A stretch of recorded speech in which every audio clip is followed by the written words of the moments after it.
One of my goals was actually to never hear that chant in this building. I was 2 for 2, so that streak's over. I'm not afraid to say it. If Udoka Azubuike is going to make all of his free throws, they're going to win a national championship. So, questions? It looked like you had an exchange with him pointed up to the rafters. Is that what you were telling him? That's exactly what I told him. Yeah. Why was that important for you to say?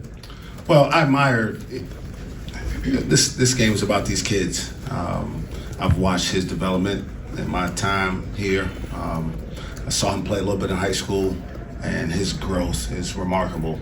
Obviously, a lot of credit goes to their staff for putting him in position, but that kid's obviously put a lot of work in, and he's made himself not just a big plotting post player who can get lost in today's game, as everybody thinks.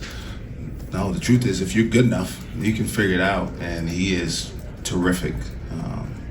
I don't watch a whole lot of national basketball. I watch a lot of basketball, but I don't focus on all the players. I'd be hard-pressed to find a better National Player of the Year candidate than he is. I mean, the way he's playing now is pretty special.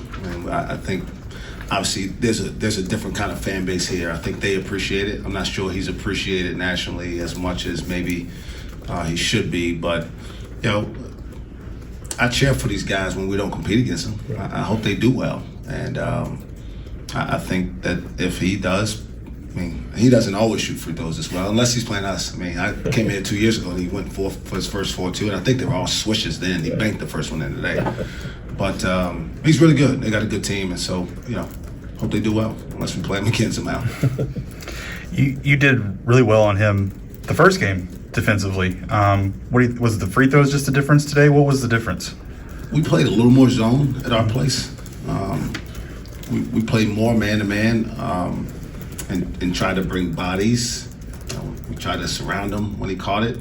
But then we fouled him, and they went up there and made him. So, I mean, if you don't foul him in there, then you got no chance. And if you let him catch lobs, I mean, there's no defense for it. So he's a really good player. I mean, that's why I told him what I told him. I mean, he's truly one of the most improved players that I've ever watched over a period of time. So it's just really good. I mean, I don't know if it was just the zone just kind of was a little bit more effective there than our man-to-man was today, but I think most of the credit goes to him for just figuring it out. You've talked a lot about his offense. What did you think of his defensive impact and just the impact he has as you've seen on film? Yeah, I mean, that's been just as impressive to me in his development as his offensive game. He still doesn't have a ton of post moves, right? He's not like Olajuwon out there, but if he catches in the paint, you don't have really an answer for him. But what he can do defensively now versus what he could do 2 years ago for sure, it's night and day. He can move his feet, he can switch in ball screens and keep a guard in front of him, and then anything around the basket, he has very good reaction time, very good anticipation, and for the most part, he does it without fouling a whole lot. So again, I'd be hard pressed in my time to see a guy who's developed overall. Talk about his development, talking about the whole package. So yeah, he's really good on both ends of the floor.